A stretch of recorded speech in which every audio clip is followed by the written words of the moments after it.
morning, all.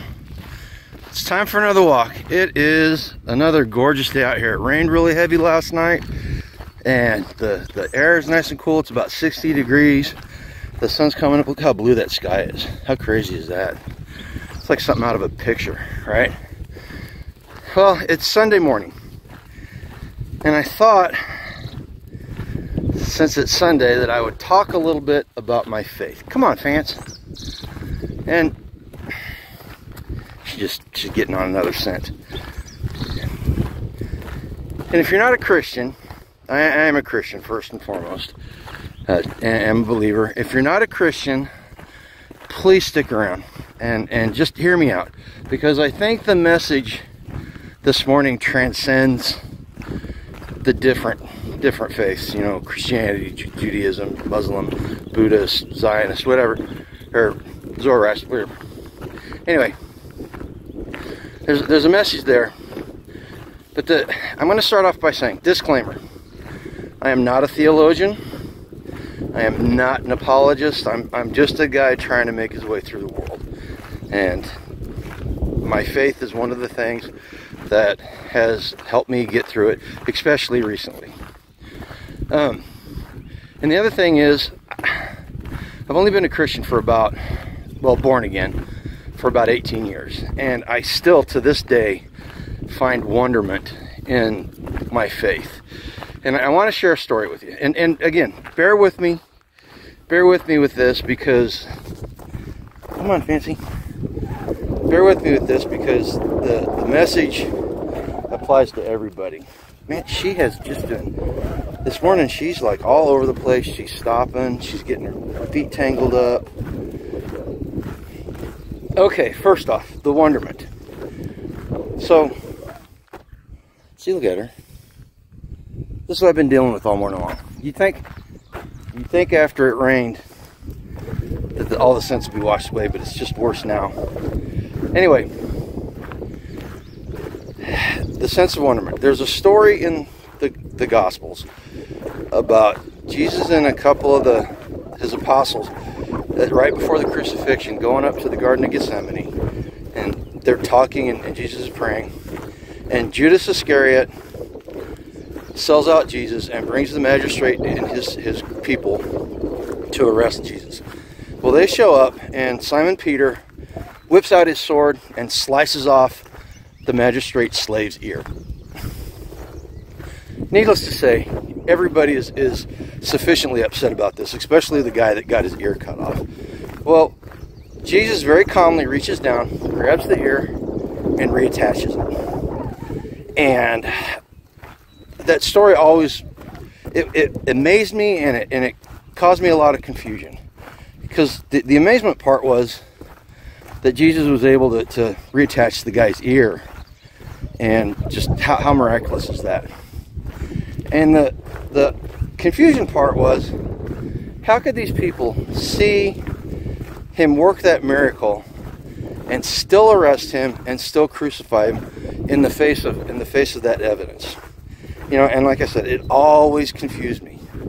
Well, I was listening to somebody the other day, and he told the story in a completely different light, and I thought it was interesting, and it just like blew my mind. Do you realize that story goes, it's like two verses, seriously. It's extremely short. But that story right there encompasses the story of salvation in its entirety. And I was like, how the heck? So, hear me out.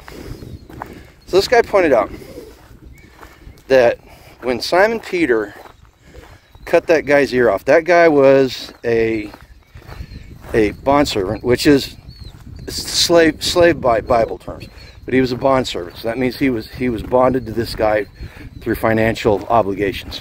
Oh, son, sorry. All right, hey, before we go on, let me switch sides so that sun is not in your face. Get over here, fans. So anyway, so Simon Peter lops this guy's ear off.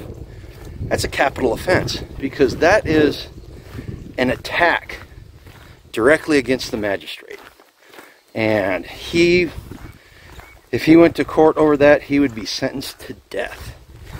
Well, Jesus, when he reattaches the ear, wipes out all trace of Peter's sin.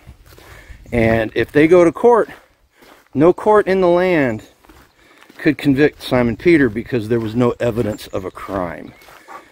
And I'd never thought of it that way.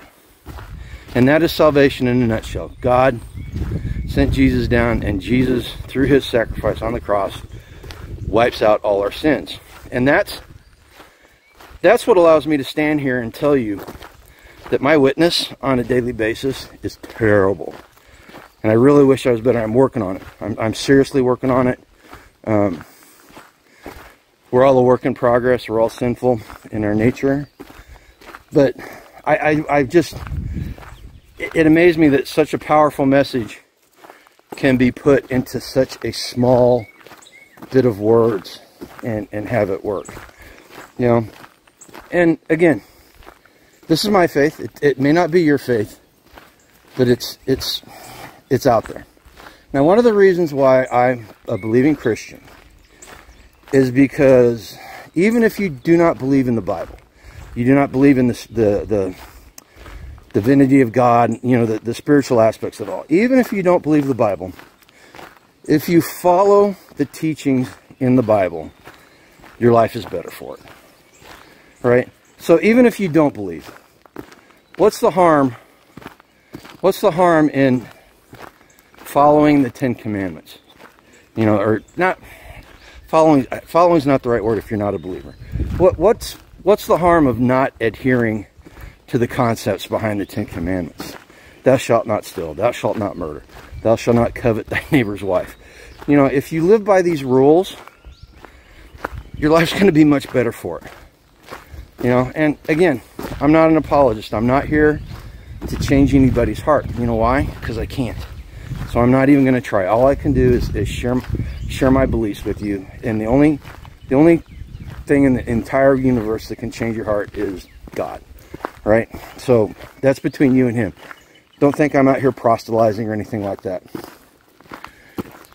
And the next thing I was thinking about, that brought me to the next idea of faith.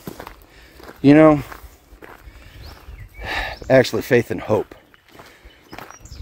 So there's a lot of stuff that goes on in the world today in the hope that things will work out. You know, we throw tons and tons of money at the school system in the hope that it's going to improve. Well, one of the things about hope is without faith, it's empty and it's hollow, and it's the handmaid of despair. Meaning you're going to hope for something to happen, and it's not going to happen, and you're going to end up despondent and full of despair. The one thing about faith, and it goes down to what we say around here all the time about building community and looking to be free, is it doesn't happen by accident.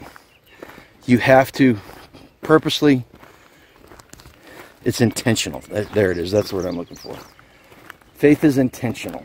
So if we want to change our world, we can't hope that it'll change.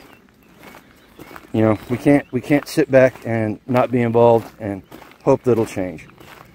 What we have to do is we have to get out there and we have to be engaged and we have to be intentional. That intentionality gives us faith in the fact that things will work out. I have faith. I have faith that if we restore our government to the type of government that the Founding Fathers envisioned and laid out the framework in the Constitution, I have faith that our country will be better. I don't hope, I have faith. So, you know, and so there's the line we draw from the story of Jesus reattaching the bondservant's ear to rebuilding community. It's all about faith, and it's all about intentionality. You know, you're not going to get food independence by sitting back and going to the store every 3 days. You're not going to get food independence if you don't plant a garden or raise livestock or any number of other things. You're not going to build community if you sit online and bemoan the fact that you don't have community. You're not going to learn skills and become modernly self-sufficient if you're not out there surrounding yourself with people that can teach you and share their experiences and going out there and practicing it. Now it's been a very busy weekend. Actually 2 or 3 days, to be honest with you. Very productive. And I learned a ton of new stuff that I feel will empower me to do bigger and better things down the road. But it's all intentional. I didn't sit back, you know, and yeah, I'm not gonna lie, I wanted to sit back at points because it was a very tiring weekend. I'm worn out. It's kind of a chore to get up this morning, to be honest with you. You know, so there it is. There's the morning insights, and there goes Fancy stopping again. I want you guys think about it. Comment down below. Let me know what you think. You know, especially what I'd really like to hear is someone who's not a Christian. I'd really like to hear what someone has to say about, you know, living by the concepts laid out in the Bible of how we treat people and how we behave when nobody's looking, right?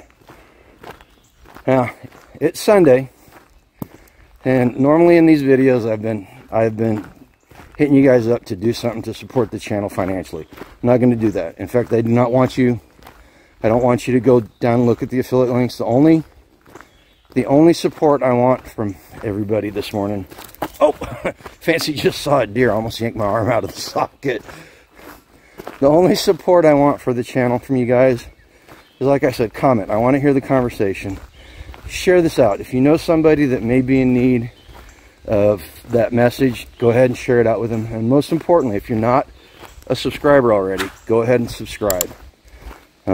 That's the best way you can help us. And quite honestly, it's the best way you can help yourself, because you're joining part of a really good online community. And I'm not talking about Angela, and I'm talking about the people that are our subscriber base. Fantastic, very knowledgeable group of people. We learn so much from them every week when we do our live chats. And most importantly, the biggest way you can support us as well as yourself is to go out today and intentionally pursue a life done free. Take care.